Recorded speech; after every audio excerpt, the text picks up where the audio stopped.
আমি অরুণাভ।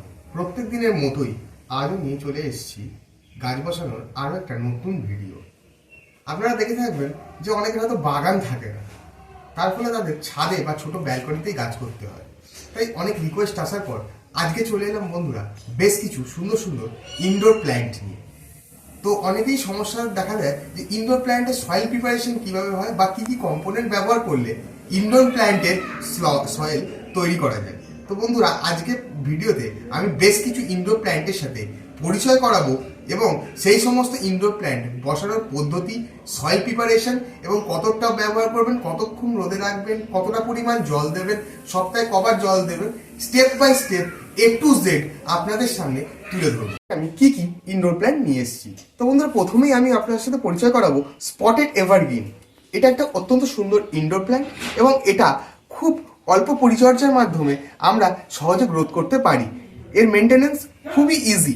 তো বন্ধুরা দেখে নেব এই গাছটা আমি কিভাবে পটিং করব।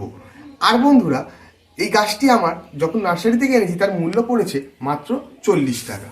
এছাড়া বন্ধুরা আমি নিয়ে এসেছি মার্কেট থেকে পিস লিলি, যা অত্যন্ত সুন্দর একটি ফুলদায়ী গাছ এবং লিলি গাছ, এবং এই গাছটি প্ল্যান্টিং করার ঠিক 3 থেকে 4 মাস পরে গাছটি গ্রোথ হবে এবং গাছে প্রচুর পরিমাণে ফুল আসবে।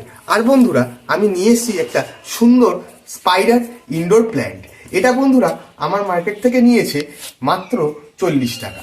আর বন্ধুরা peace lily 3 piece peace lily আমি মার্কেট থেকে নিয়ে এসেছি। 3 পিস পিস লিলি আমার 30 টাকা করে নিয়েছে, 90 টাকা। এবার বন্ধুরা আমরা দেখে নেব এই গাছগুলো বসানোর জন্য কিভাবে সয়েল মিক্স করতে হয়। আমি এই ইনডোর গাছগুলো বসানোর জন্য কি ধরনের সয়েল মিক্সিং করছি আর কি কি উপকরণ নিচ্ছি। তো বন্ধুরা প্রথমে আমি যে জিনিসটাকে নিয়েছি সেটা হচ্ছে ভার্মিক কম্পোস্ট। আমি 5টা টবে গাছ বসাবো, তার জন্য মোটামুটি 500 গ্রাম ভার্মিক কম্পোস্ট নিয়েছি, 500 গ্রাম গোবর সার নিয়েছি, 1.5 কেজি কোকোপিট নিয়েছি বন্ধুরা, নিয়েছি 2.5 কেজি মতন মাটি, ঝুড়ো মাটি শুকনো, আর নিয়েছি বন্ধুরা 600 গ্রাম মতন বালি। তো 5টা টবে আমি যে ইনডোর গাছগুলো বসাবো তার জন্য এই পরিমাণ মাটি আমার কাছে যথেষ্ট। আর বন্ধুরা আমি নিয়েছি 6 টব, 6 বাই 5.5 একটা টব। এতে আমি ইনডোর গাছটা বসাবো এবং প্লাস্টিকের টব আপনারা অনলাইনেও পেতে পারেন, মার্কেটেও পেতে পারেন। তো বন্ধুরা এবার দেখে নিই সয়েল মিক্সিংটা কিভাবে তৈরি করছি। তো বন্ধুরা প্রথমে আমি এই ঝুড়ো ঝুড়ো মাটিগুলোকে একটু হাতে করে ভালো করে ঝুড়ো করে নিতে হবে, কারণ ইনডোর প্ল্যান্টের ক্ষেত্রে সফট মাটি ওদের খুবই পছন্দের। এবং কোকোপিট বেশি পরিমাণে দেওয়ার একটাই কারণ হচ্ছে বন্ধুরা, আপনারা সপ্তাহে 1 দিন জল দিলে সেই জলটা দীর্ঘদিন ধরে আপনার এই মাটির সাথে থাকবে এবং গাছে সপ্তাহে একবারই জল দিলে আর জল দিতে হবে না। তাই বন্ধুরা কোকোপিটটা একটু বেশি পরিমাণে নেবেন, অর্থাৎ আপনি যে পরিমাণ মাটি নেবেন তার সমপরিমাণ না হলেও তার কাছাকাছি মোটামুটি সেই পরিমাণই কোকোপিট নিলে আপনার ইনডোর প্ল্যান্টের ক্ষেত্রে যথেষ্ট ভালো। তো বন্ধুরা এই মাটিগুলোকে আমি ঝুড়ো করে নেওয়ার পর বন্ধুরা এর সাথে আমি যে কাজটা করবো কোকোপিটটাকে সুন্দর করে মিশিয়ে নেব।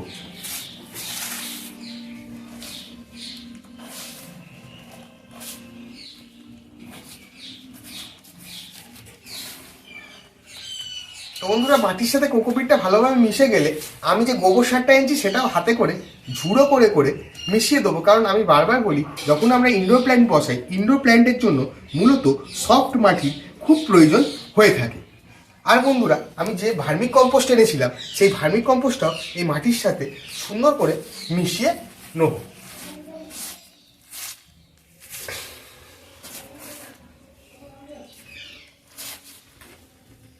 আর বন্ধুরা আমি সামান্য পরিমাণে বালি, খুব অল্প পরিমাণে বালি এই মাটিটার সাথে মিশিয়ে নেবো।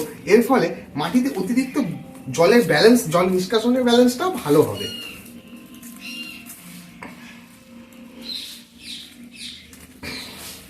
তো দেখুন বন্ধুরা এইভাবে আমার পটের মাটি মোটামুটি রেডি। এইবার বন্ধুরা যেহেতু গাছটা আমরা বসাচ্ছি একটা অন্য জায়গা থেকে এনে নতুন পটে, তাই আমি এতে 1 চামচ ফাঙ্গাস পাউডার খুব সুন্দরভাবে মিশিয়ে দেবো। বাজারে আপনারা এটা 30 টাকা মূল্যে পেয়ে যাবেন। যে কোনো সারের দোকানে গিয়ে যদি আপনারা বলেন তাহলে একটা ফাঙ্গাস পাউডার দিন, তাহলে আপনাদের যে কোনো ধরনের একটা ফাঙ্গাস পাউডার দিয়ে দেবে। তা আমি যে কোনো গাছ বসানোর সময় এই ফাঙ্গাস পাউডারটা ব্যবহার করে থাকি, যাতে গাছটি সহজেই মাটিতে লেগে যায় বা গাছটি পচে নষ্ট না হয়। তো বন্ধুরা আমি মূলত 1 চামচ ছড়িয়ে দেবো। আপনার যেরকম মাটি আপনি ঠিক সেই পরিমাণ ফাঙ্গাস পাউডার মাটিতে ছড়িয়ে নিতে পারেন। তো বন্ধুরা এই মুহূর্তে আমার সয়েল মিক্সচারটা তৈরি হয়ে গিয়েছে। তো বন্ধুরা এইভাবে আপনারা অতি সহজেই ইনডোর প্ল্যান্টের জন্য সয়েল মিক্সচার তৈরি করে থাকতে পারেন। এবার বন্ধুরা আমি যে কাজটা করব, আমি একটা টব নেব এবং সেই টবের নিচে কিছু পরিমাণ খোয়া দিয়ে দেবো, যাতে জল টবে জমতে না পারে এবং অতি সহজেই বেরিয়ে যেতে পারে। এবং তার তলায় খুব সামান্য পরিমাণে একটা বালির লেয়ার তৈরি করে দেবো, যেহেতু আমি এটা ইনডোর রাখছি বন্ধুরা। তারপর বন্ধুরা আমি টবের প্রায় 2 ইঞ্চি সুন্দর করে মাটি দিয়ে নেব। এরপর বন্ধুরা আমি আপনাদের এভারগ্রিন, স্পটেড এভারগ্রিন এই ইনডোরটা বসিয়ে দেখাবো। অত্যন্ত সাবধানতার সাথে প্যাকেটটা খুলবেন, লক্ষ্য রাখতে হয় বন্ধুরা যাতে কোনোভাবে শিকড়গুলো ছিঁড়ে না যায়, তাতে গাছের ক্ষতি হবে। সাবধানতার সাথে গাছটিকে বার করে নেওয়ার পর বন্ধুরা এই সয়েল মিক্সারে সুন্দর করে বসিয়ে দেবেন এবং বন্ধুরা এর চারিদিক থেকে পরিমাণ মতন আপনার সয়েল যেটা বানিয়েছেন সেটা সুন্দর করে ছড়িয়ে দেবেন।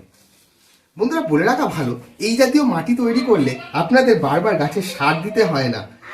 মূলত এই মাটির মধ্যেই যে সমস্ত ভার্মিক কম্পোস্ট এবং গোবর সার আছে তারাই ধীরে ধীরে পচবে এবং গাছের বৃদ্ধিতে সহায়তা করবে। শুধু আপনাদের জলটা দিলেই চলবে। এইভাবে আপনারা 1 বছর পর্যন্ত এই গাছটায় শুধু জল দিয়েই ইনডোরে রাখতে পারেন।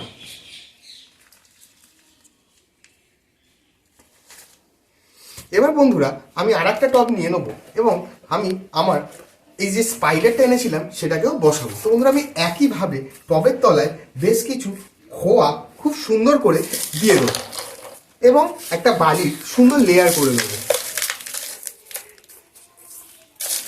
এরপর বন্ধুরা আমি পরিমাণ মতন মাটি নিয়ে এই টবের মধ্যে দিয়ে দেবো। এরপর ওই একইভাবে বন্ধুরা সাবধানতার সাথে, অত্যন্ত সাবধানতার সাথে এই প্লাস্টিকের প্যাকেটটা থেকে গাছটাকে বার করতে হবে এবং লক্ষ্য রাখতে হবে শিকড় যাতে কোনোভাবেই ছিঁড়ে না যায়।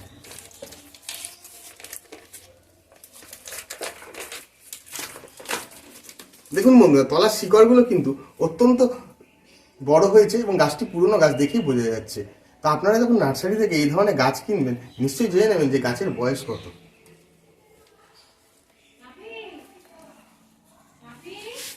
এবার বন্ধুরা আমি যে কাজটা করব মূলত সেটা হচ্ছে এই গাছটার চারিদিক থেকে সুন্দর করে মাটিটাকে দিয়ে ছড়িয়ে দেবো। তো বন্ধুরা দেখলেন এইভাবে আমি স্পাইডার গাছটাকে বসাবো। এর ক্ষেত্রেও বন্ধুরা একই নিয়ম। মূলত এই যে সমস্ত ইনডোর প্ল্যান্ট আমরা ঘরে বসিয়ে থাকি এগুলো সপ্তাহে 1 দিন করে জল দিলেই যথেষ্ট। আর আলাদা করে কোনো সার আপনাদের দিতে হবে না। এক্ষেত্রে বন্ধুরা একটা কথা বলে রাখি, আপনারা যখন এই গাছটি বসান তখন যদি আপনাদের কাছে ফাঙ্গাসাইড পাউডার না থাকে সেক্ষেত্রে আপনারা চাইলে টপ প্রতি 4 চামচ করে হলুদ গুঁড়ো ব্যবহার করতে পারেন। ফাঙ্গাসাইডের মতনই হলুদও কিন্তু খুব ভালো কাজ করে থাকে। আর বন্ধুরা দেখে আমি আমার পিস লিলি গাছটাকে একটু অন্যভাবে বসাবো। তো বন্ধুরা দেখুন পিস লিলি গাছটা যেহেতু আমার কাছে ছোটো গাছ এবং এটি বড় হতে দীর্ঘদিন সময় লাগবে, সেক্ষেত্রে বন্ধুরা আমি যেটা ব্যবহার করব একটু ফাঙ্গাস পাউডার আমি প্রথমে টবটার তলায় দিয়ে নেব, টবটার গায়ে হালকা করে দিয়ে নেব। এরপর বন্ধুরা আমি যে কাজটা করব বেশ কিছু ইটের ঢেলা আমি নিয়ে নিয়েছি, যাতে জল নিষ্কাশনী ব্যবহারটা খুব সহজে হতে পারে। আমি ইটের ঢেলাগুলো খুব সুন্দর করে দিয়ে দিলাম বন্ধুরা। এরপর আমি খুব সামান্য পরিমাণে বালিরও একটা লেয়ার তলায় তৈরি করে দিলাম। তো বন্ধুরা আমি মূলত বালির লেয়ারটা মাটির তলায় তৈরি করছি, তার মূল কারণ হচ্ছে যে বালি সহজে জল নিষ্কাশনে সহায়তা করে থাকে। আর যেহেতু এটা ইনডোর প্ল্যান্ট বন্ধুরা, তো অতিরিক্ত জল তো আমরা নিশ্চয়ই দেবো না, আমরা খুব একমক করে গাছগুলো জল দিলেই যথেষ্ট। এবার দেখে নেবো বন্ধুরা পিস লিলিটা দেখুন বন্ধুরা সম্পূর্ণ একটা প্লাস্টিকের প্যাকেটে নিয়ে এসেছি আমি এবং এটাকে খুব সুন্দর অত্যন্ত সাবধানতার সাথে এটাকে আমি খুলে নেবো। আর একটা জিনিস লক্ষ্য করে দেখবেন পিস লিলি মূলত বালিতে বসে গাছটি তৈরি হয়েছে, অর্থাৎ এই গাছ যত সফট মাটি হবে তত সহজে শিকড় ছড়াতে পারবে। এর ফলে গাছটি যত সফট মাটিতে রাখতে পারবেন আপনারা, তত সহজে শিকড় ছড়াতে পারবে। যেহেতু গাছটি বালিতেই তৈরি করা হয়েছে, তাই বালির মধ্যেই গাছটির শিকড় কি সুন্দর হারে বৃদ্ধি পেয়েছে দেখেন। এরপর বন্ধুরা, এই পিস লিলি বসানোর জন্য আমি মাটির সাথে আরেকটু বেশি পরিমাণে বালি মিশিয়ে নেব। আর কোকোপিটও সামান্য পরিমাণে কোকোপিটও মিশিয়ে নেবো আমি এর সাথে। আমি আরও একটু পরিমাণে কোকোপিট মিশিয়ে নিচ্ছি মাটির সাথে, যাতে পিস লিলির জন্য মূলত খুবই সফট মাটি লাগে। তার কারণ হচ্ছে এই মাটির মধ্যে দিয়ে অতি সহজে সে যাতে শিকড় দ্রুত ছড়াতে পারে, এবং যত তাড়াতাড়ি সে টবের মধ্যে শিকড় ছড়াতে পারবে তত সহজেই গাছটি দ্রুত বৃদ্ধি হবে এবং গাছের সুন্দর ফুল আসবে। তো বন্ধুরা, এখন হচ্ছে ডিসেম্বর মাস, তো সচরাচর পিস লিলির ফুল আমরা দেখতে পাবো end of the March to May. এই টাইমের মধ্যে সুন্দর ফুল চলে আসবে আমার এই পিস লিলিতে। এবার বন্ধুরা, আমি সামান্য পরিমাণে মিক্সচারটাকে দিয়ে দেবো মাটিতে। যেহেতু ছোট গাছ বন্ধুরা, একটু টব বেশি পরিমাণেই ভরে নেবো আমি। তো অর্ধেকের বেশি টবটাকে আমি মাটি থেকে ভরে নেওয়ার পর হাতটাকে মুষ্টিবদ্ধ করে অত্যন্ত সুন্দরভাবে টবের মধ্যে একটা সুন্দর গর্ত করে নেবো। এবার প্লাস্টিকের প্যাকেট থেকে বার করানো গাছটা শিকড়ে কোনো ক্ষতি না হয় সেদিকে লক্ষ্য রাখা উচিত আমাদের, এবং অত্যন্ত সাবধানতার সাথে টবের মধ্যে পটিং করে দেবো বা বসিয়ে দেবো। এবং কি করবো বন্ধুরা, চারিদিক থেকে সুন্দর করে মাটি দিয়ে টবটিকে ভর্তি করে দেবো। এই একইভাবে বন্ধুরা, আমি আমার আরও দুটো পিস লিলি গাছকে বসাতে পারি। তো বন্ধুরা, এই মুহূর্তে ভিডিওটাকে ছোট করার জন্য আমি সেই গাছগুলো পরে বসিয়ে নেবো। তো আপনাদেরকে বলে রাখছি বন্ধুরা, এই গাছগুলো বসানোর পর আপনারা যে কাজটা করবেন, খুব সামান্য পরিমাণে জল দিয়ে দেবেন মোটামুটি গাছগুলো, যাতে গাছের গোড়াটা ভিজে যায়। হাফ মগ করে গাছ জল প্রত্যেক টবে আপনারা দিয়ে দেবেন, এবং গাছটিকে 3 দিনের জন্য মোটামুটি হাফ সেটে, ডিরেক্ট সানলাইটে রাখবেন না, হাফ সেটে রেখে দেবেন। তাহলে গাছটি অতি সহজে আপনার মাটিতে বসানো, যে মাটিতে আপনি গাছটা বসিয়েছেন, সহজেই গাছটি ধরে নিতে পারবে। এরপর বন্ধুরা, হালকা সানলাইটে গাছটিকে রাখতে থাকলে গাছটি দেখবেন ধীরে ধীরে বৃদ্ধি পাচ্ছে।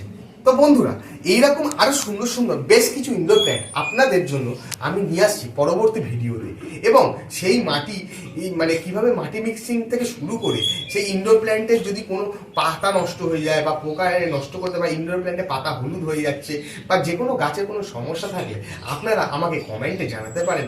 আমি সমস্ত ধরনের ইনডোর প্ল্যান্টস বসানো, ইনডোর প্ল্যান্টসের চিকিৎসা A to Z টিপস আপনাদের দিয়ে সাহায্য করতে পারি। তো বন্ধুরা, দেখা হচ্ছে পরবর্তী ভিডিওতে।